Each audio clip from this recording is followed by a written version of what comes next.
Assalamualaikum warahmatullahi wabarakatuh. Waalaikumsalam. Alhamdulillahi wa kafa, wassalatu wassalamu ala imami ahli safa wal wafa.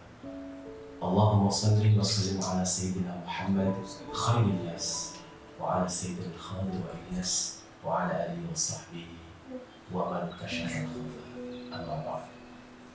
Saudaraku seiman, seperjuangan, dan saudaraku se-Indonesia.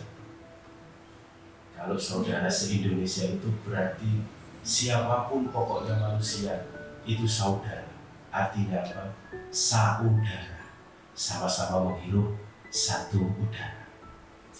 Tetapi di dalam konsep ke-NU-an ada ukhuwah basyariyah, ada ukhuwah Nahdiyah, ukhuwah Islamiyah dan ukhuwah Nahdiyah. Kalau ukhuwah basyariyah itu pokoknya manusia yang hidup di muka bumi adalah saudara.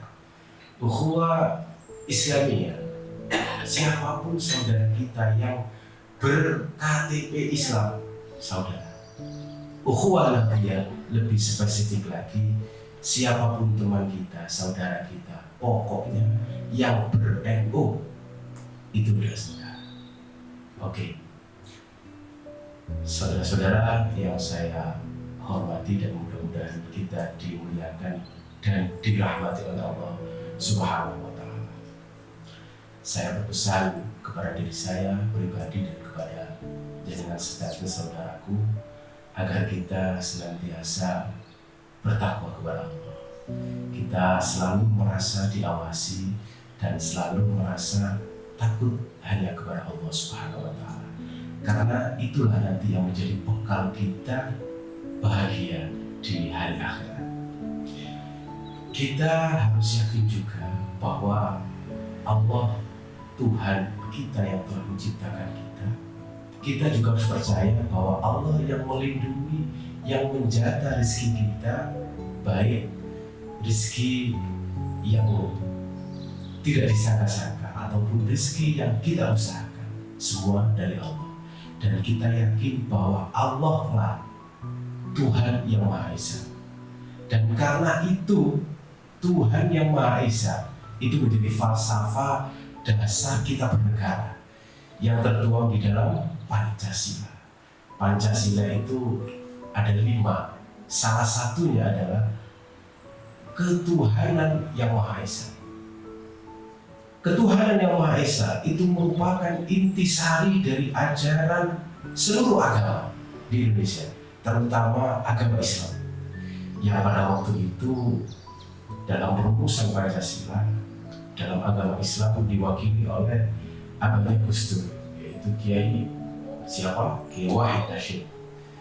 Saat itu Bapak Presiden Soekarno, Bapak Presiden Insinyur Soekarno, presiden pertama kita di Indonesia, beliau meminta kepada Mbah Kiai Hasyim Hafidhahullah Syekh Hasyim Asy'ari sebagai pendiri, pencetus, penggerak utama daripada organisasi Nahdlatul Ulama yang sampai saat ini kita mengabdi melalui Nahdlatul Ulama.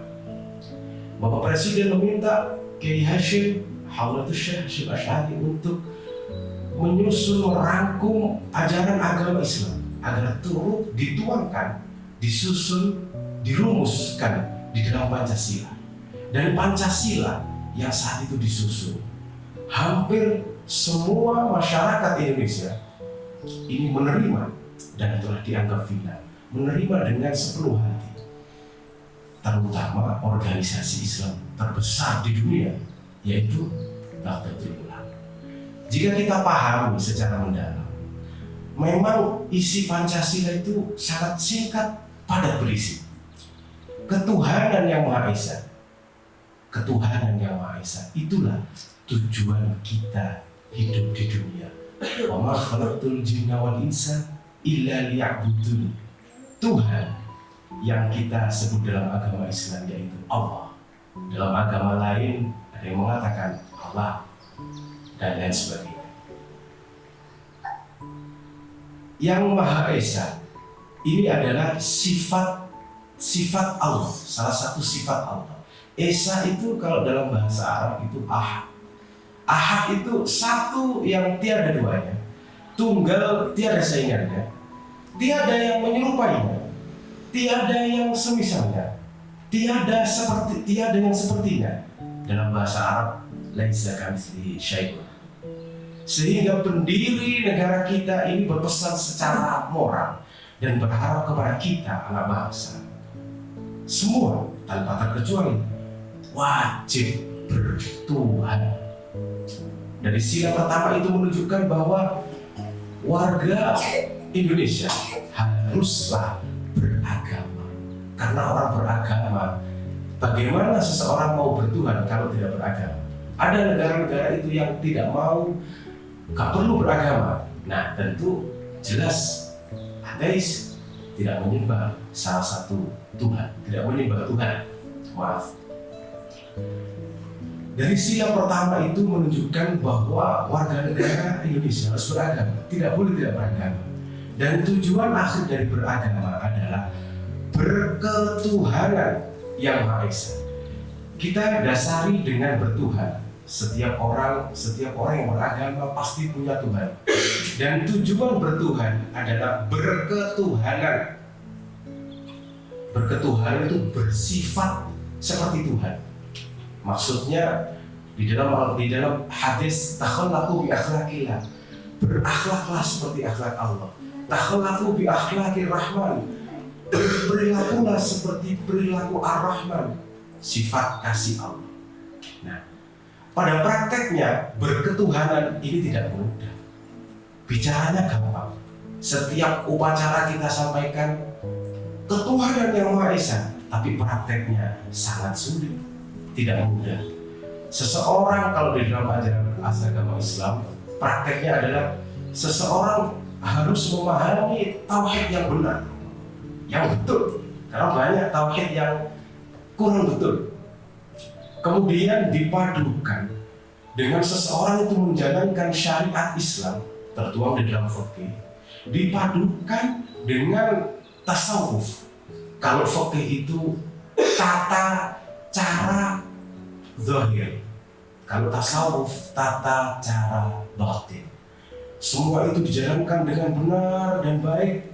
Kalau itu benar dan baik, maka hasilnya seseorang itu akan bersifat ketuhanan. Jiwanya ketuhanan, tetapi perilakunya adil dan beradab. Nah, ini sangat tinggi sekali tujuan pendiri bangsa negara kita ini. Dalam istilah tasawuf, bertuhan itu berketuhanan, itu namanya Rabbani. Seseorang insan yang berjiwa ketuhanan, raganya berkemanusiaan yang adil dan beradab. Orang yang beragamanya baik dan benar, pasti sikapnya adil. Dia mampu menempatkan segala sesuatu pada tempatnya dan berperilaku yang beradab. Karena hari ini banyak sekali orang yang tidak beradab. Kalau dalam bahasa kasar, biadab. Jika kita melihat berketuhanan, itu memang ada levelnya, ada kelasnya, ada jenjangnya, ada makomnya kalau dalam bahasa santri.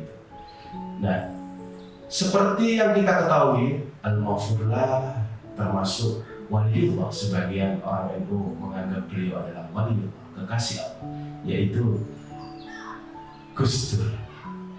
Itu presiden keempat. Tadi kita berbicara presiden pertama, sekarang presiden keempat.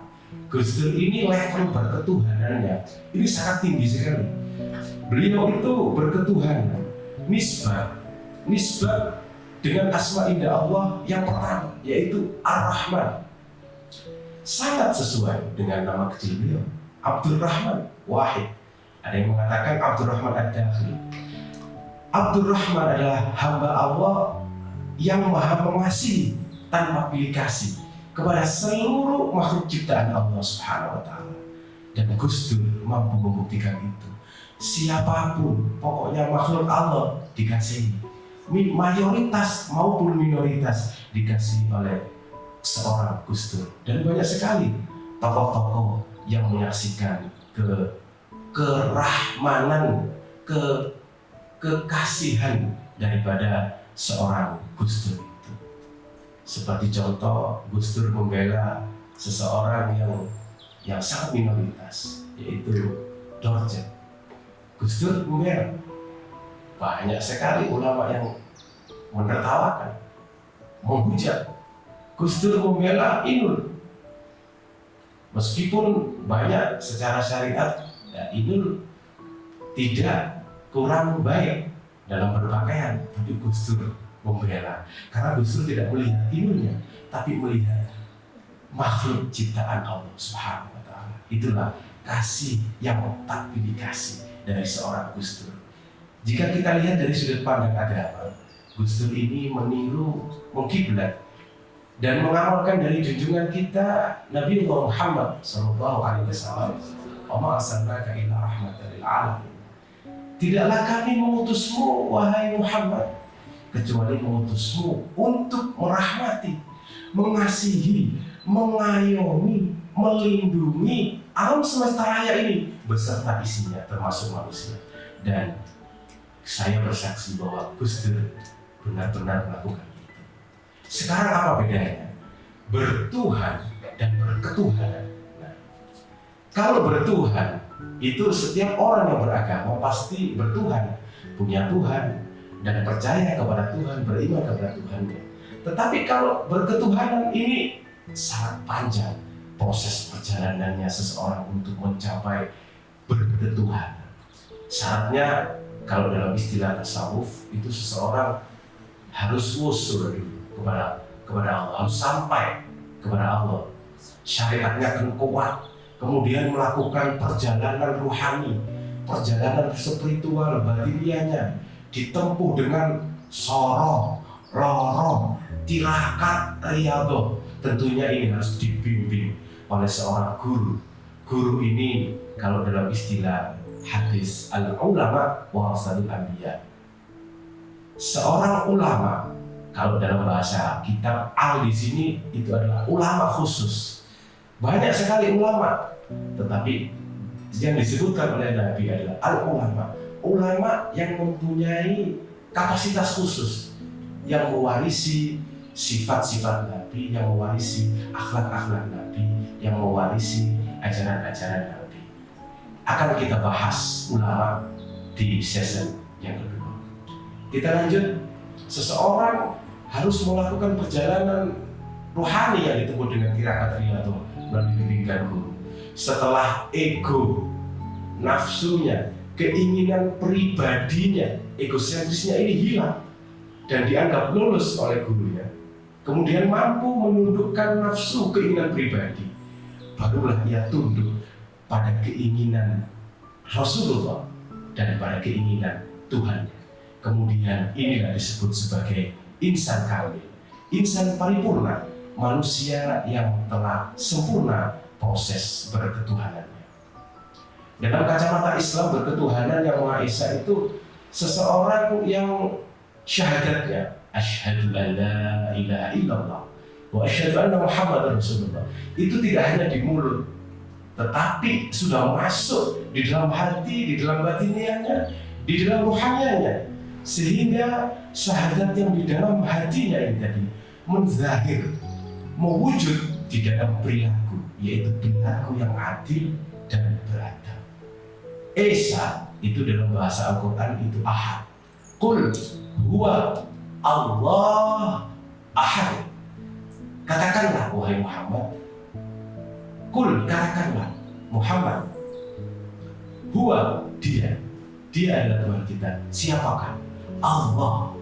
Allah itu seperti apa sifatnya? Ahad.